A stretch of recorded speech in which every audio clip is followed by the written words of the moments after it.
I'm a partner at New Profit, where I lead their Future of Work initiative. But before the future of work, it really starts with my own personal journey. So I come from a family of like factory workers and middle class workers. I grew up in Waukegan, Illinois, which is in the Midwest, about 45 minutes from Chicago, and was raised by my grandfather, who worked at the local Chrysler factory plant. And I tell people we had a solid, blue collar job, middle class life. I was able to go to undergrad and graduate school and sit here with you today. And what's been interesting for me is that that story in many ways is no longer possible. And just to check my own understanding, I called my uncle, who also grew up in the same neighborhood. He worked for Johnson Motors. And I said to him, when you started, Uncle Ralph, how much money did you make per hour? And he goes, I made about $5 or $6 an hour when I started in 1968. He said, when I retired in 1999, I made $20 an hour, and I did some rough calculations. That $5 or $6 an hour would be the equivalent of about $19 an hour today in 2020. And so what does that mean? We know that factory workers aren't making that amount. We know that, my grandfather, my Uncle Ralph were part of a union, so we had full medical benefits. He received overtime. Our insurance rates were very low. And when we think about families today, when they work, that's just not the case for them. And so my personal interest in the future of work in this conversation is really around what I see as the dignity in all work, and that people should have dignity in work. If they work 8 hours a day, a full-time job, they should be able to provide for their families. So in many ways, this work that I'm leading is personal, but also my passion, leading this future of work, because I always think about, how do people know about the jobs that are afforded by the future of work? How do you find out about them? So when I came to New Profit, which, as you mentioned, is a venture philanthropy firm, very akin, if people don't know the model, very akin to a venture capital firm. Vanessa Kirsch, when she founded the organization 20 years ago, she had wanted to answer the question, why do social entrepreneurs, why aren't they receiving risk capital to innovate and try new ideas like their for-profit counterparts? And so what she did is she founded New Profit to do that, to really focus on social entrepreneurs who had scale in mind, who wanted to tackle some of the most pressing issues in the world. And she wanted to give them risk capital to innovate beyond just the programs they were doing today, to think about what needs to happen a year from now, 5 years from now, so that we can reach scale and more people. And so New Profit has been some of the first investors in Teach for America, which is one of the large scale educational ventures, also KIP, very successful.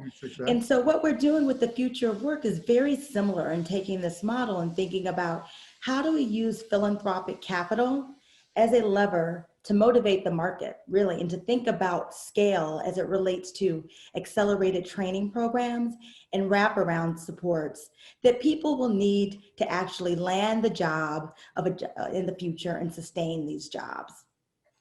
And so just to see a bit more, the Future of Work Grand Challenge is a partnership between MIT Solves and the X Prize Foundation. And I don't know, David, if you know X Prize, but they're widely credited with launching the private space market. But what we want to do in the space, when we think about accelerated learning and training programs, there really hasn't been a ton of innovation there. Typically someone will register for a training program, they'll take the training, and then, good luck if they actually land a job that's tied to that training. And we wanted to change that equation. So with this Future of Work Grand Challenge, we're offering $6 million to innovators who can think of ideas around accelerated learning programs, and that's the Rapid Reskilling X Prize, and then wraparound supports, again, that can actually help people assess their skills and think about how to navigate in job placement. And what we'll do with both of those challenges is the finalists, we'll have 15 finalists between both challenges. We're actually going to connect those to job seekers in 5 different communities to see if these people are trained, will they actually land jobs?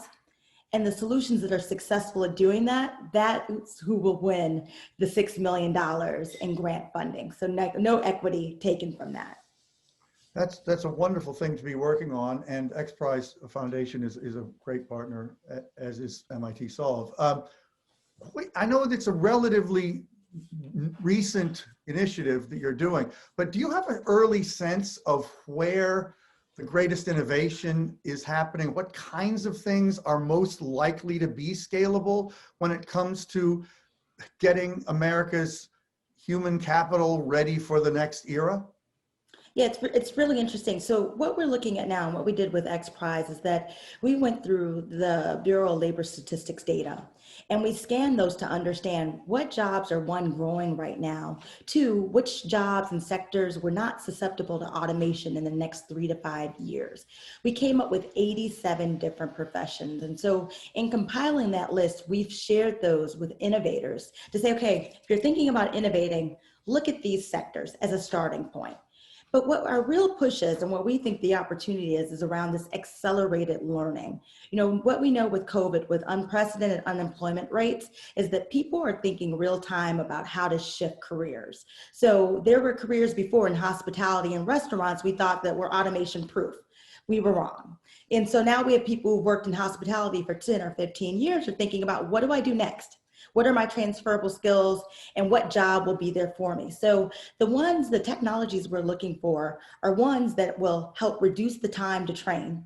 And so we're saying reduce the time by 50%, because again, people, you know, they have to pay their rent next month. They don't have time to go back and get a 4-year degree. They need accelerated training options. So that's one.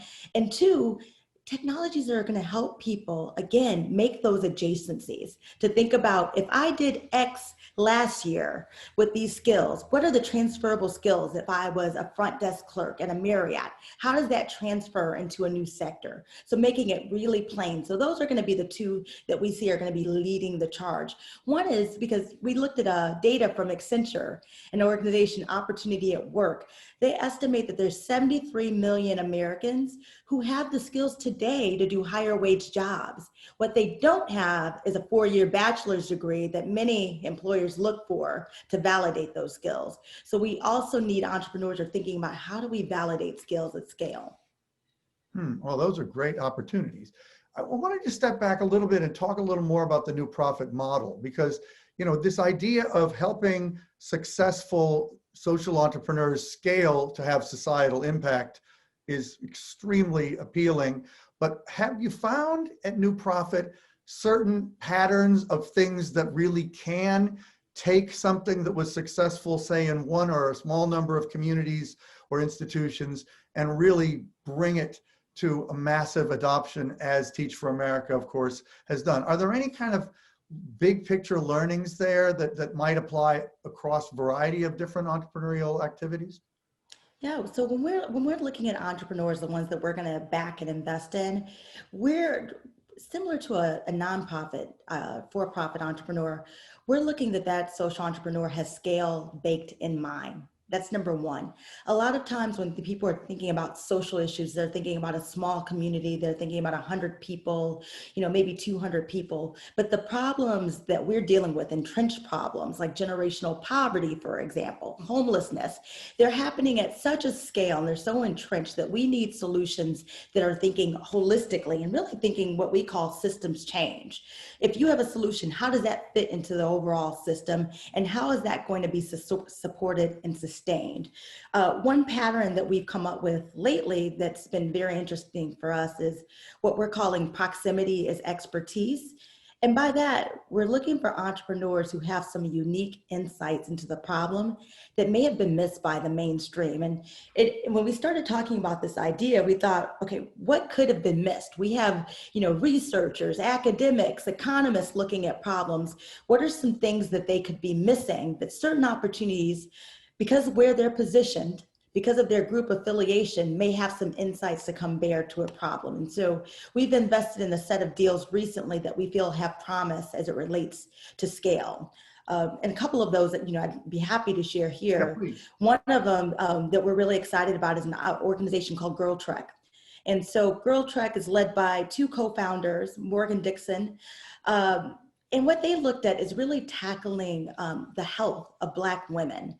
And if you look at some of the statistics and indicators, Black women are at higher risk for diabetes, death, the list goes on and on and on. And for many years, doctors and researchers said if we could just get Black women to move more, that would be the solution. And the Girl Trek founders actually came at it with a different approach.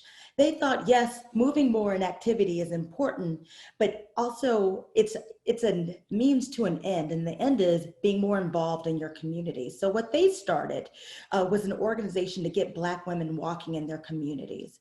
And what's happened as a result, one, women moved, so they lost weight, right?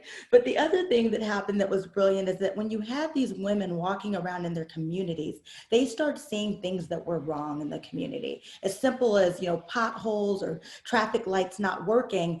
And what they did was they began calling 311, getting involved, and begin building a community with each other. So instead of just looking at it as a weight loss program, these founders really thought, systematically, right? How do we look at it from a community problem and community building?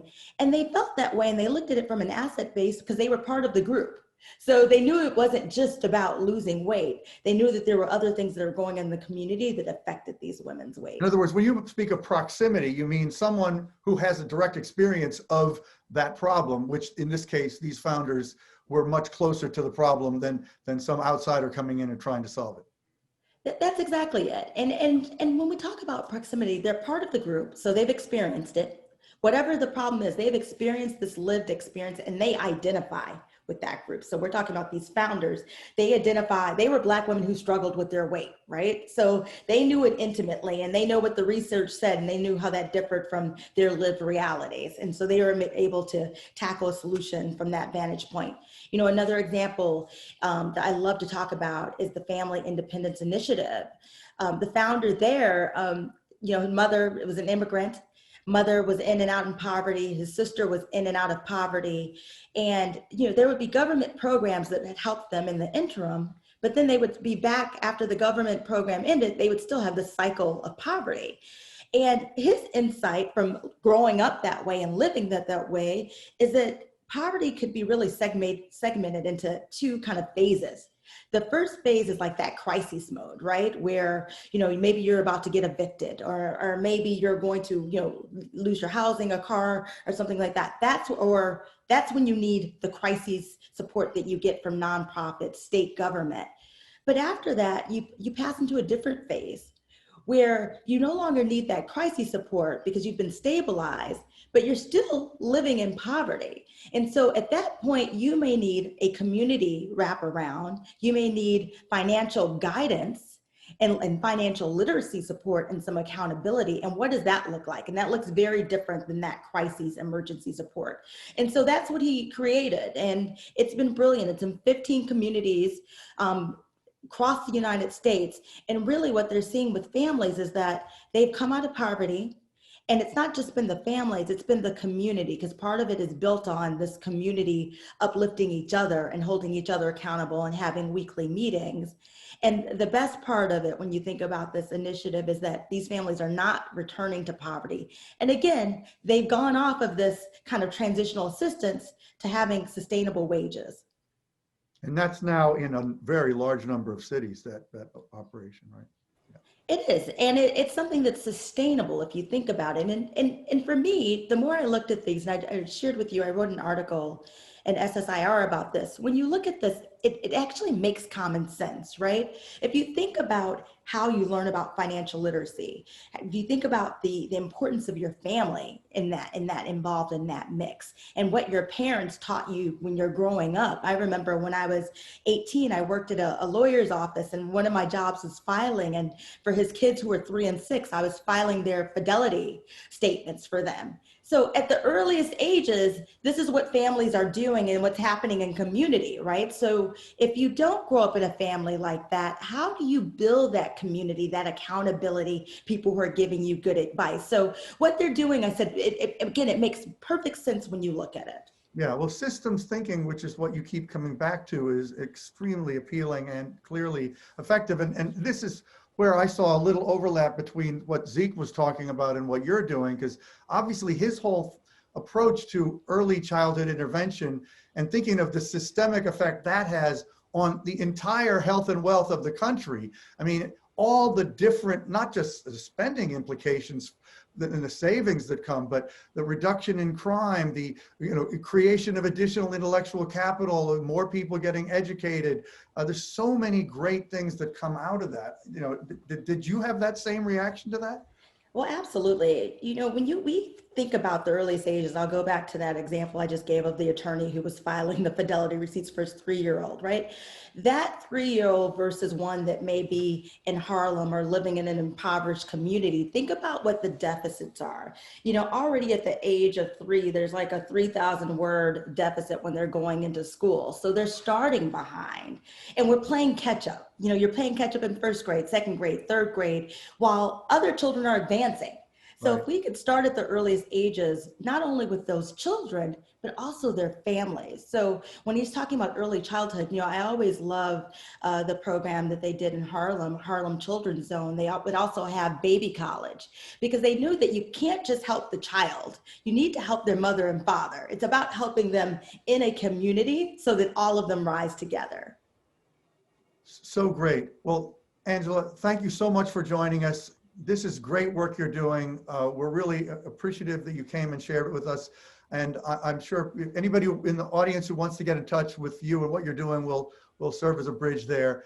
But thank you again. And I hope we can continue to talk between Techonomy and New Profit.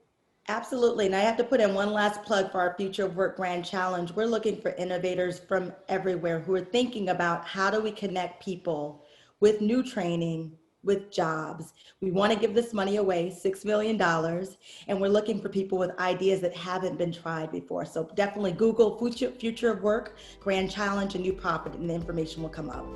Fantastic. Thank you again.